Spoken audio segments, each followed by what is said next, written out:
హంగామానాలా లేకపోతే నిజంగానే దాడా లేకపోతే కిడ్నాపా? ఇప్పుడు నేను జనసేన వెర్షన్ విన్నాను, అలాగే తెలుగుదేశం పార్టీ వెర్షన్ విన్నాను, అండ్ వైఎస్ఆర్సీపీ వెర్షన్ కూడా నేను లైవ్లో వినాలనుకున్నాను. సరే, కొన్ని కారణాల వల్ల థ్యాంక్ యూ, మీరు నా ఫోన్ లైన్లో అందుబాటులోకి వచ్చారు. చెప్పండి కాసు మహేష్ గారు, ఏం జరిగిందో.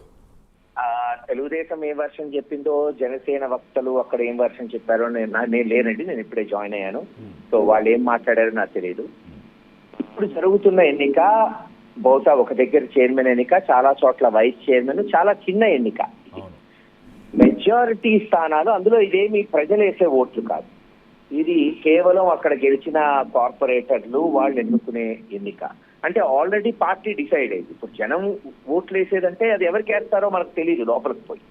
ఇక్కడ పార్టీకి ఆల్రెడీ సపోజ్ పిడుగురాళ్ళు తీసుకున్నారనుకో, మాకు 33 కౌన్సిలర్లో 33 మంది ఉంటే, సరే ఎలక్షన్ ముందు ఒక అతను టీడీపీ జాయిన్ అయ్యాడు, that is a different thing. So 32 మంది ఉన్నారు కౌన్సిలర్స్.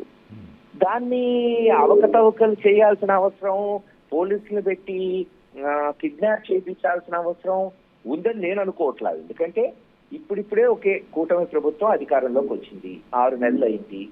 సరే, వాళ్ళు ఇచ్చిన హామీలు నిలబెట్టుకుంటారా, నిలబెట్టుకోరా, అభివృద్ధి ఏం చేస్తారా, వచ్చే 4 సంవత్సరాలు చాలా టైం ఉంది. కానీ ఇంత చిన్న ఎన్నికలు కూడా మరి ఇంత ప్రెస్టీజియస్ గా తీసుకోవటం, అవతల వాళ్ళని ఇటు లాక్కోవటం, హార్స్ ట్రేడింగ్ చేయటం, బెదిరించటం, పోలీసులను వాడుకొని కిడ్నాపులు చేయటం, ప్రలోభాలు పెట్టడం దేనికి నిదర్శనం? ఎందుకంటే మొన్న బొత్స గారు నిలబడినప్పుడు ఎమ్మెల్సీ ఎలక్షన్ లో మేము ఇటువంటి చిన్న చిన్న చిల్లర పనులు చేయమని చంద్రబాబు నాయుడు గారు సరే వదిలేశారు, పర్లేదులే ఏదో మార్పు ఉంటుందిలే అనుకున్నాం.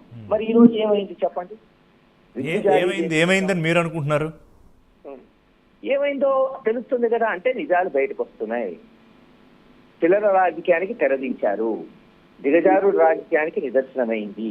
లేకపోతే ఈ అవసరమే లేదు. ఇప్పుడు నేను ఒకటే అడుగుతానండి, ఈ 4-5 మున్సిపాలిటీలో వైస్ చైర్మన్లు వైఎస్ఆర్సీపీ గెలిచినందువల్ల చంద్రబాబు నాయుడు గారే ముఖ్యమంత్రిగా దిగిపోరు కదా, లేదు జగన్మోహన్ రెడ్డి గారే ముఖ్యమంత్రి అయిపోడు కదా.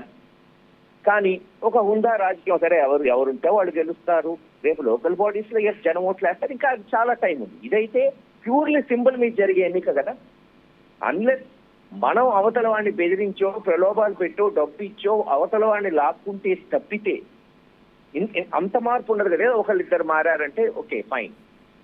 ఇప్పుడు 50 మంది ఉన్న చోట 40 మందిని అటు తీసుకెళ్ళాలి అంటే డెఫినెట్లీ ఎవరండి వీళ్ళంతా? ఈ కౌన్సిలర్స్, కార్పొరేటర్స్, చిన్న చిన్న వాళ్ళు. పాపం వాళ్ళు ఒక ప్రభుత్వం ఒత్తిడి తెస్తే, అక్కడున్న ఎంపీనో ఎమ్మెల్యేనో మంత్రిలో ఒత్తిడి తెస్తే వాళ్ళు చేసుకునే చిన్న చిన్న వ్యాపారాలు మీరు పిడుగురాళ్ళలో చూస్తే, బహుశా నేనైతే 30 ఏళ్ళు 40 ఏళ్ళు రాజకీయం చూశాను, ఎప్పుడూ లేదు. పోలీసు వాళ్ళు ఇళ్లకు పోయి నిన్న నైటు మీ మీద కేసులను తీసుకొచ్చి మళ్ళీ పోలీస్ స్టేషన్ లో పెట్టాలి. ఎందుకంటే మేము పోలీస్ స్టేషన్ దగ్గరికి పోతే ఆన్సర్ చెప్పాలి, వీడియో రికార్డింగ్ అవుతుందని వేరే దగ్గర తెలుగుదేశం నాయకుల్లో కలిపి కిడ్నాప్ చేశారు. వాయిస్ రికార్డింగ్ కూడా కిడ్నాప్ చేయలేదు అని అంటే, వేరే చోట కిడ్నాప్లు ఏం చేయలేదు, అక్కడ గందరగోళం జరుగుతుందని మేమే అక్కడి నుంచి వచ్చేసామని కొంతమంది మళ్ళీ మీడియాతో మాట్లాడారు. నేను మీకు కావాలంటే ఆడియో క్లిప్స్ 3 పెడతాను. మీరు ఆడియో క్లిప్స్ నాకు వాళ్ళు ఫోన్ చేస్తేనే కదా. పొద్దున ఫోన్లు ఆపేసి వాళ్ళు ఫోన్లు చేసి ఎక్కడున్నారా అంటే, సార్ నిన్న నైట్ పోలీసులు వచ్చి తీసుకెళ్లారు. ఒక పని చేయమనండి, ఒక నిజమైన, నేను చెప్పేది తప్పు అయితే ఒక రిటైర్డ్ జడ్జ్ తో ఎంక్వైరీ చేయమనండి, వారంలోనే తెలిసిపోతాయి కదా కౌన్సిలర్స్ పిలిపించి మాట్లాడితే. నేను ఇప్పుడేమి అది గెలుస్తానా ఓడతానా కాదు, క్వశ్చన్ జరిగిందా జరగలేదా. కానీ మహేష్ గారు మీరు చెప్పండి, అంటే గతంలో వైఎస్ఆర్సీపీ అధికారంలో ఉన్నప్పుడు జరిగిన ఎన్నిక కన్నా కూడా ఎక్కువ ఘోరాలు అన్యాయాలు జరిగాయా అనేది వాళ్ళ అధికార కూటమి అడుగుతున్న ప్రశ్న. అప్పట్లో అప్లికేషన్ కూడా వేయడానికి, నామినేషన్ వేయడానికి కూడా వెళ్ళనివ్వలేదు కదా అని. గారు మీరు ఓవరాల్ స్టేట్ జరిగినప్పుడు నేను ఎక్కడా జరగలేదు అని నేను అనను. అక్కడక్కడ చెదురుమొదలు సంఘటనలు జరగచ్చు. ఇప్పుడు మొన్న ఎన్నికలు జరిగినాయి ఆంధ్రప్రదేశ్ లో, వైఎస్ఆర్సీపీ ప్రభుత్వం ఉన్నా నడిపించింది ఎవరు? Election commission. ఆ రోజు డీజీపీని, పోలీసుని మొత్తం కేంద్ర ప్రభుత్వం మార్చింది. గొడవలు జరగలేదా చెప్పండి? కొన్ని ఊర్లు అక్కడ జరుగుంటాయి కొన్ని తప్పులు టీడీపీ వాళ్ళు చేసి ఉండొచ్చు, కొన్ని తప్పులు వైఎస్ఆర్సీపీ వాళ్ళు చేసి ఉండొచ్చు. నేను జరగలేదు. కానీ ఇప్పుడు గెలిచిన తర్వాత, నేను అనేది గెలిచిన తర్వాత, ఎన్నిక అయిపోయిన తర్వాత ఇప్పుడు వచ్చింది ఒక చిన్న ఎన్నిక. రఫీ